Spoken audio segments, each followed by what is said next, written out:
بسم اللہ الرحمن الرحیم وبہ نستعین انہ خیر ناصر ومعین وصلی اللہ علی محمد واہل بیتہ الطیبین الطاہرین۔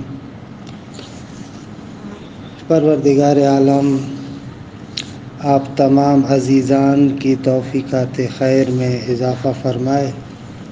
الحمدللہ ہماری گفتگو اصول عملیہ کے بارے میں ہے، اور اصول عملیہ میں اصل چہارم استصحاب کے بارے میں ہے۔ گزشتہ جلسے میں اصل استصحاب کی تعریف، اس کے ارکان، استصحاب اور قاعدہ الیقین کے مابین کیا تفاوت ہے، اس کو بیان کیا گیا۔ انشاءاللہ آج سے استصحاب کے بارے میں دلائل کو ذکر فرماتے ہیں۔ مصنف فرماتے ہیں کہ معمولاً قدماء استصحاب کے بارے میں مختلف ادلہ کو ذکر کرتے تھے کہ ان ادلہ میں سے ظاہراً کوئی بھی دلیل تام نہیں ہے۔ پہلی دلیل کہ جو استصحاب کے بارے میں معمولاً ذکر ہوتی تھی وہ بناء عقلاء ہے۔ ادعا کیا جاتا تھا کہ جتنے بھی عقلاء ہیں ان کی سیرت اسی بات پر ہے کہ اگر حالت سابقہ کا یقین ہو اور بعد میں شک ہو جائے تو اسی یقین پر عمل کرتے ہیں۔ یہ سیر عقلاء ہے اور ائمہ کے زمانے میں بھی تھی، اور ائمہ اطہار نے اس سیرت سے نہیں روکا، لہٰذا یہ سیرت حجت ہے، پس استصحاب حجت ہے۔ اس دلیل کی بنا پر استصحاب ظنون میں سے قرار پائے گا، یعنی جیسے حجیت خبر واحد کے بارے میں ہم نے کہا تھا نا کہ خبر واحد ولو ان کے مفید ظن ہے لیکن سیر متشرعہ اور سیر عقلاء اس پر قائم ہے، لہذا خبر واحد کو امارات میں داخل کر رہے تھے۔ اسی بنا پر اگر ہم اس سیر عقلاء کو دلیل قرار دیں کہ عقلاء اس مظنہ اور ظن کو بھی حجت قرار دیتے تھے، تو نتیجے میں استصحاب اصول عملیہ میں نہیں ہوگا بلکہ امارات میں داخل ہو جائے گا، کیونکہ معمولاً جو پہلے چیز وجود میں آتی ہے بعد میں اگر شک ہو تو گمان اور ظن یہ ہوتا ہے کہ وہ چیز ابھی تک باقی رہے گی۔ اس قدماء کے دلیل کو اگر آپ مد نظر رکھیں تو ان کی اس دلیل کے اعتبار سے استصحاب امارات میں داخل ہو جائے گا، لیکن مصنف اس دلیل کو رد کرتے ہیں۔ پہلا اشکال تو یہ ہے کہ ہم صغرا کو نہیں مانتے کہ عقلاء کی مطلقاً سیرت نہیں ہے استصحاب پر عمل کرنا، خصوصیت سے اگر امور خطیرہ میں سے ہو، اہمیت والی چیز ہو تو عقلاء اس میں استصحاب کو حجت نہیں مانتے، استصحاب سے ظن حاصل ہونے والے مظنے کو حجت قرار نہیں دیتے۔ ہاں معمولی چیزوں میں استصحاب جاری کر لیتے ہیں، اس مظنے کو، اس گمان اور ظن کو معتبر سمجھتے ہیں، لیکن اگر کوئی خطیر چیز ہو، ذا اہمیت چیز ہو، بہت زیادہ اہمیت والی ہو تو وہاں پر اس گمان اور ظن کو حجت نہیں مانتے۔ پہلا اشکال۔ دوسرا اشکال یہ ہے کہ اصلاً کس نے کہا کہ اس مظنے سے نہیں روکا گیا؟ کتاب اور سنت میں جو عمومات موجود ہیں کہ ظن پر عمل نہ کریں وہ اس کو شامل ہیں، اس قسم کے ظنون کو شامل ہیں، لہٰذا یہ کہنا کہ یہ سیر عقلاء ہے اور شارع نے نہیں روکا، کس نے کہا شارع نے نہیں روکا؟ عمومات ناہیہ عن العمل بالظن اس کو شامل ہیں، کتاب و سنت میں بھرے پڑے ان الظن لا یغنی من الحق شیئا قل اللہ اذن لکم ام علی اللہ تفترون۔ خوب یہ سب اس کو شامل ہے، بس یہ دلیل اول درست نہیں ہے۔ دلیل دوم بھی اہل سنت کی جانب سے پیش کی جاتی ہے کہ شرح مختصر میں عضدی کہتے ہیں کہ اگر ایک چیز پہلے موجود ہو اور بعد میں اس کے بارے میں شک ہو تو معمولاً گمان اور مظنہ یہ ہوتا ہے کہ وہ چیز باقی ہے۔ خوب بس جب ظن اور گمان ہوتا ہے تو یہ ظن اور گمان ہمارے لیے حجت ہے۔ اس پر بھی اشکال واضح ہے کہ اولاً اگر ہم تسلیم بھی کر لیں کہ ظن اور گمان حاصل ہوتا ہے، کیونکہ بہت ساری جگہوں میں استصحاب میں ظن اور گمان حاصل نہیں ہوتا، پہلا تو اشکال یہ کہ ہر جگہ پر گمان حاصل نہیں ہوتا، لیکن اگر تسلیم بھی کر لیں کہ ظن اور گمان حاصل ہوتا ہے، کس نے کہا کہ یہ ظن اور گمان حجت ہے؟ اصل اولی ظنون میں عدم حجیت ہے، ہم پڑھ چکے ہیں۔ تیسری دلیل بعض بزرگان نے جیسے علامہ حلی وغیرہ نے بیان فرمائی ہے وہ اجماع ہے، تو اس پر بھی اشکال واضح ہے کہ یہ اجماع منقول ہے اور اس اجماع منقول کی حجیت معلوم نہیں ہے، کس نے کہا کہ اجماع منقول حجت ہے؟ لہٰذا یہ تینوں دلائل تو مخدوش ہیں۔ اسی لیے متأخرین نے پہلی مرتبہ شیخ بہاؤالدین، نام سنا ہے آپ نے، شیخ بہائی، ان کے والد بزرگوار نے استصحاب کے لیے روایات سے استدلال کیا کہ روایات سے استدلال تام ہے۔ انشاءاللہ ان روایات کو پڑھتے ہیں، پہلے اس کو تھوڑا سا پڑھ لیں۔ ادلۃ حجیت الاستصحاب، فرماتے ہیں استصحاب کی حجیت کے دلائل۔ اختلف الاصولیون فی کیفیت حجیت الاستصحاب، استصحاب کی حجیت کی کیفیت میں اصولیوں کا اختلاف ہے۔ فذهب القدماء الى انه حجت من باب الظن، قدماء کہتے ہیں کہ استصحاب حجت ہے ظن کے باب سے، یعنی امارہ ہے۔ واستدلوا علیہ بالوجوہ التالیہ، اس پر استدلال کیا ہے مندرجہ ذیل وجوہ کے ذریعے سے۔ پہلا استدلال، بناء العقلاء علی العمل علی وفق الحالت السابقہ، عقلاء کی بنا قائم ہے کہ وہ حالت سابقہ کے مطابق عمل کرتے ہیں۔ ولم یثبت الردع عنہ من جانب الشارع، اور شارع کی جانب سے اس سے رد اور منع بھی ثابت نہیں ہے۔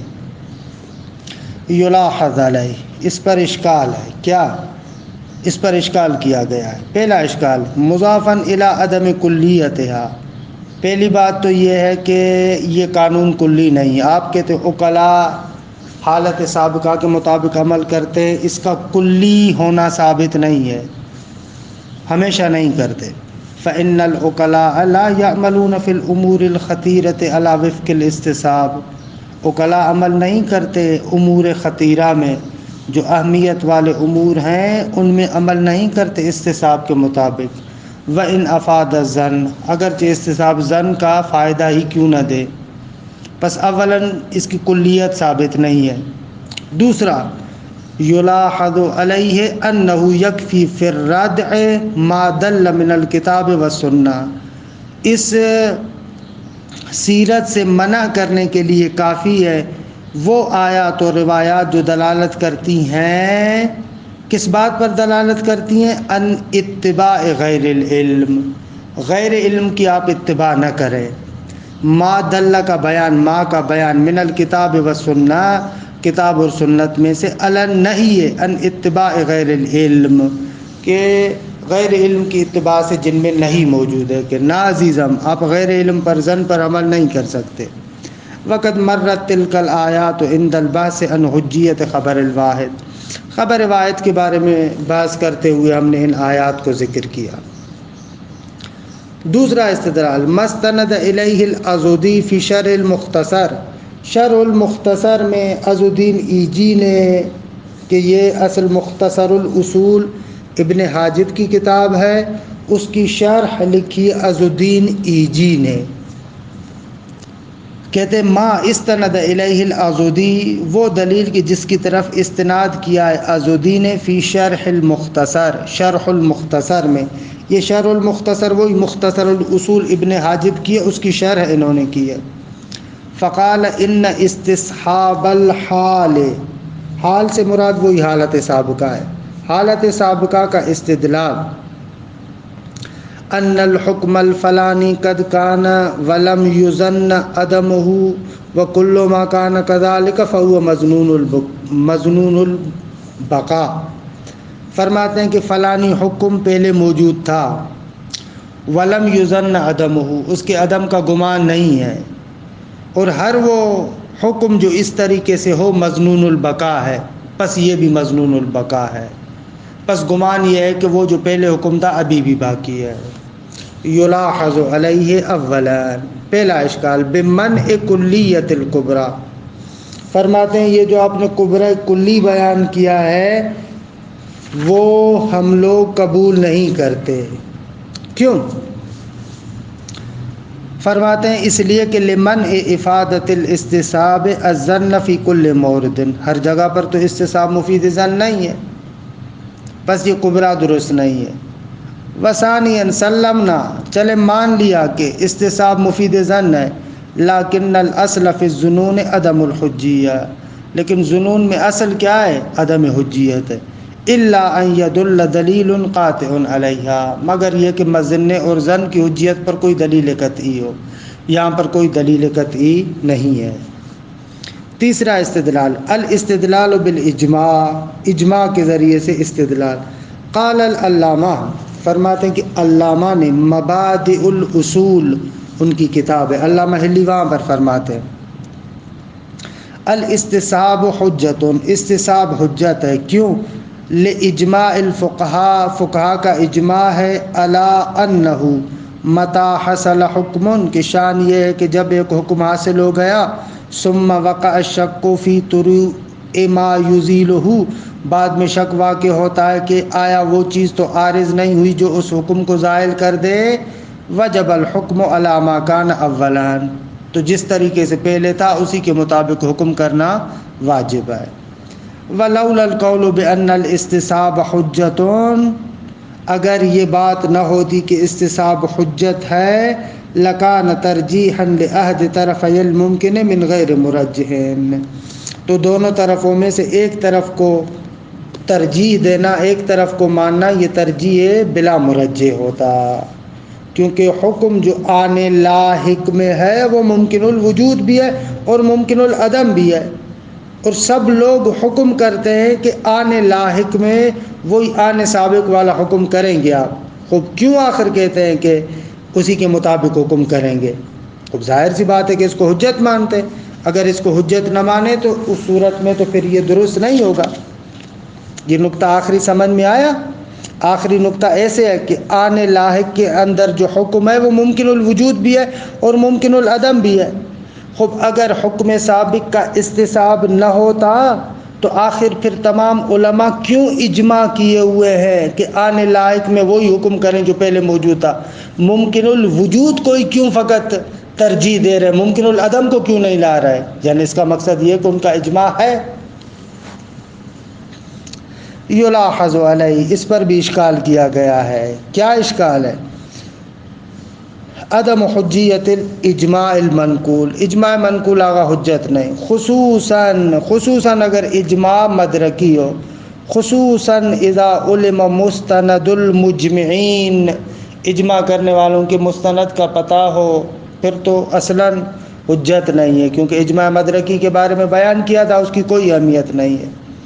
اضف الى ذلك مخالفت عدت من الفقہاء مع الاستصحاب، اس کے علاوہ کچھ علماء، کچھ فقہاء استصحاب کی مخالفت بھی کرتے۔ کس نے کہا کہ تمام فقہاء کا اس بات پر اجماع ہے؟ نہ شیخ حسن صاحب معالم استصحاب کو نہیں مانتے، سید محمد موسوی صاحب مدارک اس استصحاب کو نہیں مانتے، بلکہ بعض لوگوں نے تو قدماء میں سے سید مرتضیٰ کی طرف بھی نسبت دی ہے کہ وہ بھی اجماع کو، وہ بھی استصحاب کو نہیں مانتے تھے، تو پھر کیسا اجماع؟ بہرحال یہ دلائل وہ تھے یعنی جو مخدوش تھے۔ وَأَمَّا الْمُتَأَخِّرُونَ فَقَدْ اسْتَدَلُّوا بِالْأَخْبَارِ، متأخرین روایات کے ذریعے سے استدلال کرتے ہیں استصحاب پر۔ وَأَوَّلُ مَنِ اسْتَدَلَّ بِهَا، پہلا بندہ جس نے ان روایات اور اخبار سے استدلال کیا ہے الشیخ الجلیل الحسین بن عبد الصمد والد شیخ بہاء الدین العاملی. خوب شیخ بہاءالدین شیخ بہائی کے والد حسین بن عبد الصمد انہوں نے پہلی مرتبہ استدلال کیا ہے. فی کتابہ المعروف بالعقد الطہماسبی، اپنی معروف کتاب عقد طہماسبی میں. یہ عقد طہماسبی کو عقد الحسینی بھی کہتے ہیں، رسالہ وسواسیہ بھی کہتے ہیں، کہ یہ اصل میں طہارت اور صلاۃ کے احکامات ہیں، اور آل وسواس کے رد میں لکھا گیا ہے کہ شیخ بہائی کے والد بزرگوار سے صفوی بادشاہ شاہ طہماسب انہوں نے کہا تھا کہ اس موضوع پر رسالہ لکھیں. پھر انہوں نے یہ رسالہ لکھا تھا کہ معروف ہو گیا العقد الطہماسبی. اچھا، روایات یہ ہے کہ روایات پر دقت کرنے کی ضرورت ہے. پہلی روایت صحیح زرارہ ہے. آپ کو پتہ ہے کہ صحیحہ اس روایت کو کہا جاتا ہے کہ جس روایت کے سند کے سارے راوی عدل امامی ہوں، عادل بھی ہوں اور امامی بھی ہوں، اس روایت کو کہا جاتا ہے صحیحہ. البتہ ایک نقطے کی طرف توجہ کریں، کبھی کبھار اس کو کہا جاتا ہے صحیحہ وہ روایت کے اعتبار سے، اور کبھی کبھار کہتے ہیں صحیح زرارہ، تا نہیں لے کر آتے، وہ خبر کے اعتبار سے. صحیح بھی درست ہے، صحیحہ بھی درست ہے. اس کو شیخ طوسی نے تہذیب میں نقل کیا ہے کہ اگر کہیں تو میں سند بھی پڑھ لیتا ہوں کہ شیخ طوسی کہتے ہیں کہ ہم سے شیخ مفید نے نقل کیا ان احمد بن محمد بن حسن بن ولید سے نقل کرتے ہیں وہ، ان ابی احمد بن محمد بن حسن بن ولید اپنے والد یعنی محمد بن حسن بن ولید سے نقل کرتے ہیں، ان محمد بن حسن الصفار وہ محمد بن حسن الصفار سے، ان احمد بن محمد بن عیسیٰ وہ احمد بن محمد بن عیسیٰ سے نقل کرتے ہیں، ان الحسین بن سعید کہ یہاں سے نقل کیا حسین بن سعید احوازی اس سے نقل کرتے ہیں. وہ کہاں سے نقل کرتے ہیں؟ ان حماد یا ان حماد بن عیسیٰ، یہ حماد بن عیسیٰ ہے، اور حماد بن عیسیٰ ان حریز یعنی ان حریز بن عبداللہ السجستانی اس سے نقل کرتے ہیں، اور وہ نقل کرتے ہیں ان زرارہ کہ یہ سارے کے سارے بزرگان میں سے. وَلَمْ يُعَيَّنْ الْمَرْوِي عَنْهُ، اس روایت کو کہتے ہیں یہ روایت مضمرہ ہے. زرارہ نے یہ نہیں بیان کیا میں نے کس سے پوچھا ہے. روایت میں بھی نا قال قلت لہو، میں نے ان کو کہا. کن کو کہا؟ مسئول عنہ مروی عنہ معلوم نہیں ہے. یہ روایت مضمرہ کہلاتی ہے. عام طور پر تو مضمرہ اگر روایت ہو تو یہ روایت کے لیے مشکل کا سبب بنتا ہے، لیکن اگر اجلہ میں سے کوئی بندہ مضمر ہو، اضمار کرنے والا زرارہ جیسا بندہ ہو جو اجلہ روات میں سے، پھر کہتے ہیں کہ یہ مضمرہ مشکل نہیں ہے. کیوں؟ اس لیے کہ زرارہ جیسا بندہ جو نقل کرا، ظاہر سی بات ہے کہ وہ معصوم سے کرے گا، کسی اور سے نہیں کرے گا، لہذا اس روایت کا مضمرہ ہونا اتنا مشکل ساز نہیں ہے. روایت پر غور کیجیے گا کہ دقیق روایت ہے. قال قلت لہو، زرارہ کہتا ہے میں نے امام علیہ السلام کو کہا، الرجل ینام، ایک بندہ سونا چاہتا ہے، یعنی ینام ای یشرف علی النوم، نیند کے قریب قریب ہے، ابھی بالکل قریب قریب ہے. اس کو کہتے ہیں معنی بیان میں علاقہ ما یعول، یعنی ایک کام ہونے والا ہے، ابھی سونے والا ہے بیچارہ. وَهُوَ عَلَى وُضُوءٍ، سونا چاہتا ہے اور وضو کی حالت میں ہے.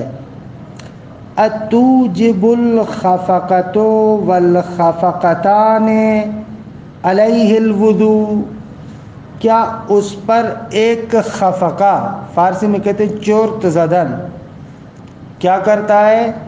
یہ جو تحریک الرأس بسبب النعاس، یہ نیند کے غلبے کی وجہ سے یہ دیکھتے ہیں نا کبھی کبھار یوں سر ایسے حرکت کرتا ہے، یعنی ہلکا سا نیند کا جھٹکا آیا جس میں سر یوں ایسے ہلتا ہے، یہ ایسے نیچے کی طرف جھٹکا کھاتا ہے.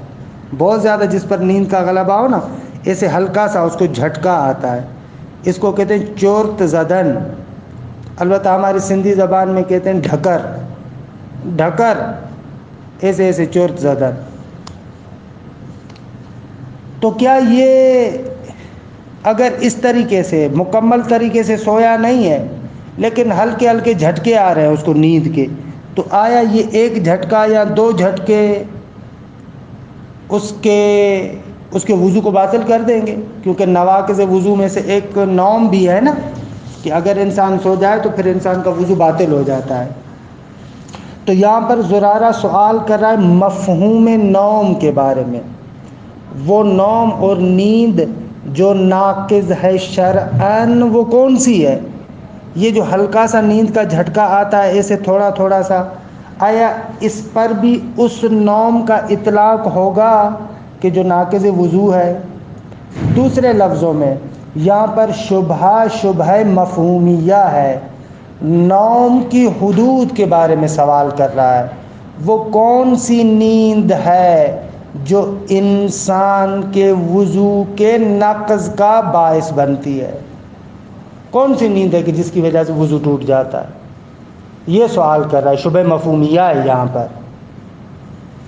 اتوجب الخفقۃ والخفقتان علیہ الوضوء، کیا چرت زدن ایک خفقہ اور دو خفقے اس پر وضو کا موجب بن جائیں گے، یعنی یہ ناقض وضو ہیں؟ تو پھر امام علیہ الصلوۃ والسلام نے اس نوم کی تحدید کی، اس کو معین کیا۔ فقال، امام علیہ السلام نے فرمایا، یا زرارہ قد تنام العین، کبھی کبھار آنکھیں سوتی ہیں، بند ہوتی ہیں، ولا ینام القلب والاذن، لیکن دل اور کان نہیں سوتے، یعنی آنکھیں بند ہو جاتی ہیں لیکن کانوں سے سنتا رہتا ہے اور دل سے بھی سوچتا رہتا ہے کہ کیا ہو رہا ہے۔ امام فرماتے ہیں فَإِذَا نَامَتِ الْعَيْنُ وَالْأُذُنُ وَالْقَلْبُ وَجَبَ الْوُضُوءُ، جب آنکھ، کان اور دل سب سو جائیں تو وضو واجب ہوگا۔ یعنی اگر صرف آنکھیں بند ہو لیکن کانوں سے سن رہا ہے تو یہ والی نیند ناقض وضو نہیں ہے، ناقض وضو وہ ہے کہ جب مکمل طور پر انسان سو جائے۔ بس یہ پہلا سوال اصل نوم کے بارے میں کہ وہ کون سی نیند ہے کہ جو وضو کے ٹوٹنے کا باعث بنتی ہے، یعنی شبہ مفہومیہ کے بارے میں پہلا سوال تھا۔ اب دوسرا سوال زرارہ شبہ موضوعیہ کے بارے میں کہتا ہے، یہ شبہ مفہومیہ کے بارے میں، اصل نوم کے بارے میں۔ اب پھر آگے زرارہ جو سوال کر رہا ہے اگلا سوال، وہ سوال ہے شبہ موضوعیہ کے بارے میں۔ اچھا مولا یہ تو سمجھ میں آ گیا، لیکن ایک خاص بندے کی مثال دیتے۔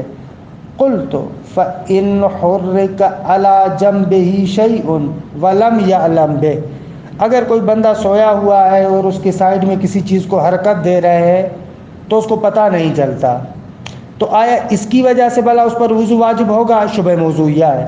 قال لا، یعنی لا یجب علیہ الوضو، اس پر وضو واجب نہیں ہوگا جب حدوث نوم میں اس کو شک ہو، کیونکہ پتہ نہیں ہے کہ آیا نیند ہے یا نہیں ہے۔ اصل یہ کہ اس کے پاس نیند نہیں تھی، نہیں سویا تھا، تو جب اصل حدوث نوم میں شک ہے تو اصل یہ ہے کہ نوم نہیں ہے، یعنی وہ استصحاب حالت سابقہ، وضو کے باقی رہنے کا استصحاب۔ قال لا، مولا نے فرمایا نہ، حتی یستیقن، یہاں تک کہ اس کو یقین ہو جائے، انہ قد نام، کہ وہ سو گیا ہے، حتی یجیء من ذالک یعنی نوم، یہاں تک کہ اس نیند میں سے ظاہر ہو جائے امر بین، واضح اور روشن، یعنی واضح اور روشن طریقے سے پتہ چل جائے کہ وہ سو چکا ہے۔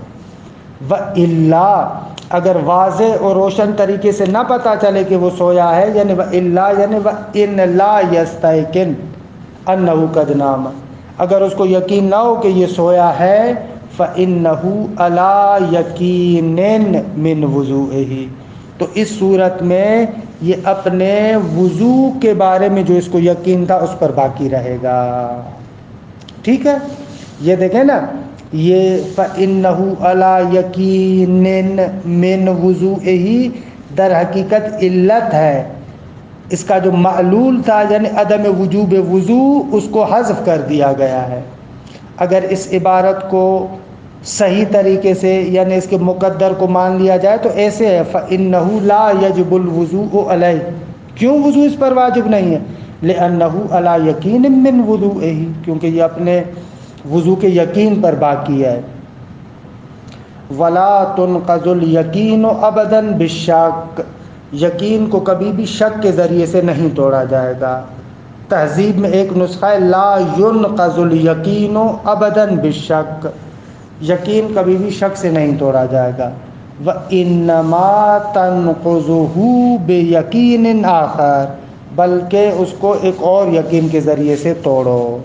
جب تک یقین نیند کا نہیں آتا تو شک کے ذریعے سے تو آپ یقین کو ختم نہیں کر سکتے۔ یہ روایت کا آسان سا ترجمہ۔ وجہ دلالت بھی روشن ہے۔ وجہ الدلالت ان المورد وان کان هو الوضوء، کوئی بندہ آ کر کہہ سکتا ہے کہ آقا اس کے ذریعے سے تو مطلق استصحاب کو ثابت نہیں کر سکتے۔ کیوں؟ اس لیے کہ یہ تو وضو کے باب کے ساتھ مخصوص ہے، جبکہ استصحاب میں آپ ایک قانون کلی کی بات کر رہے ہیں، تمام شبہات موضوعیہ اور حکمیہ کی بات کر رہے ہیں۔ یہ تو فقط باب وضو کے ساتھ خاص ہے، تو آپ کیسے آ رہے ہیں اور اسے استصحاب کے بارے میں استدلال کر رہے ہیں؟ تو آگا جواب دے رہے ان المورد وان کان هو الوضوء، روایت کا مورد اگرچہ وضو ہے لیکن قولہ ولا تنقض الیقین یا لا تنقض الیقین ابدا بالشک الی آخرہ ظاہر فی انہ قضیۃ کلیہ، لیکن آخر میں جو امام علت بیان کر رہے ہیں کہ یقین کو کبھی بھی شک سے نہیں توڑا جائے گا، اس سے ظاہر ہے کہ امام ایک قضیہ کلیہ بیان کر رہے ہیں، نہ کہ فقط یقین بالوضو کی بات کر رہے ہیں، بلکہ ہر جگہ پر جہاں پر بھی یقین ہو اور بعد میں شک آ جائے تو اس یقین کو شک کے ذریعے سے نہیں توڑ سکتے۔ یہ ایک قضیہ کلیہ ہے کہ طبقت علی مورد الوضو، مورد وضو پر اس کی تطبیق دی گئی ہے۔ ایک کلی قانون امام نے بیان کیا جس کو تطبیق کیا ہے وضو کے مورد میں، نہ کہ اس کے ساتھ مخصوص ہے۔ فلا فرق بین الشک فی الوضوء وغیرہ، اس بنا پر وضو اور غیر وضو کے درمیان شک فرق نہیں کرتا، چاہے وضو میں شک ہو یا غیر وضو میں شک ہو۔ لا تنقض الیقین بالشک ابدا، یقین کو کبھی بھی شک سے نہیں توڑا جائے گا۔ اچھا کوئی بندہ آ کر کہہ سکتا ہے کہ آغا ولا تنقض الیقین ابدا بالشک میں یہ الف لام عہد ہے، اس وضو کا یقین نہ کہ مطلق یقین۔ جواب، الف لام جو اس یقین میں ہے وہ الف لام جنس ہے، نہ کہ الف لام عہد ہے۔ کس نے کہا کہ یہ الف لام عہد ہے اور اشارہ ہے اس وضو کی طرف؟ نہ، الف لام جنس ہے، جنس یقین کو شک کے ساتھ نہیں توڑا جائے گا۔ ان قلتا، آپ کہیں کہ بھئی آپ کے پاس کیا دلیل ہے کہ یہ الف لام جنس ہے اور الف لام عہد نہیں ہے؟ ہم کہہ رہے ہیں الف لام عہد، آپ کہہ رہے ہیں الف لام جنس۔ خب آپ کے پاس کیا دلیل ہے؟ جواب، ہمارے پاس دلیل یہ ہے کہ جو تعلیل اور علت امام نے بیان کی ہے وہ ایک امر ارتکازی عقلائی کے ذریعے سے ہے۔ امر ارتکازی یعنی وہ شے کہ جو عقلاء کے ذہن کے اندر موجود ہے، سب لوگ اسی طریقے سے سمجھتے ہیں، اس کو کہتے ہیں امر ارتکازی، یعنی جو مرتکز ہے، جو موجود ہے تمام عقلاء کے ذہنوں میں۔ یہاں پر جو علت بیان کی گئی ہے وہ وہی ہے کہ جو تمام عقلاء کے ذہنوں کے اندر موجود ہے، اس امر ارتکازی کے ذریعے سے تعلیل بیان کرنا اس کو بیان کرتا ہے کہ مولا جن سے یقین کی بات کر رہے ہیں، نہ کہ خصوصیت سے یقین بالوضو کی، کیونکہ جو چیز عقلاء کے ذہنوں کے اندر مرتکز ہے وہ مطلق یقین کی بات ہے، نہ کہ فقط یقین بالوضو کی بات۔ یہ نکات دقیق ہے عبارت کے۔ وَأَنَّ اللَّامَ فِي قَوْلِهِ الْيَقِينُ لَامُ الْجِنْسِ، کہ آغا جان یہ جو لام الیقین میں ہے یہ لام جنس ہے، لل عہد، نہ کہ الف لام عہد۔ الف لام عہد یعنی جو اشارہ ہو اس وضو کی طرف، نہ وہ نہیں ہے۔ وَيَدُلُّكَ عَلَىٰ هَٰذَا، بھائی کیا دلیل ہے آپ کے پاس کہ یہ الف لام جنس ہے؟ کہنا آپ کے لیے اس مطلب پر دلالت کرتا ہے ان التعلیل بامر ارتکازی، امام نے جو علت بیان کی ہے وہ ایک امر ارتکازی کے ذریعے سے ہے، وہ امر جو تمام عقلاء کے ذہنوں میں مرتکز ہے، موجود ہے، اس کے ذریعے سے علت امام بیان کر رہے ہیں۔ اور ظاہر سی بات ہے کہ عقلاء کے ذہنوں میں جو امر مرتکز ہے وہ جن سے یقین ہے، نہ کہ یقین بالوضوء، وہو عدم نقض مطلق الیقین بالشک۔ عقلاء کے ذہنوں میں کیا مرتکز ہے کہ مطلق یقین کو آپ شک کے ذریعے سے نہیں توڑ سکتے، لا خصوص الیقین بالوضوء، نہ کہ عقلاء کے ذہن میں یہ مرتکز ہے کہ خصوصیت سے یقین بالوضوء کو نہیں توڑ سکتے۔ کہ یہ استدلال اول اور روایت اول۔ انشاءاللہ چند اور روایتیں ہیں جن کو آئندہ جلسات میں بیان کریں گے۔ وصلی اللہ علی محمد و اہل بیتہ الطیبین الطاہرین۔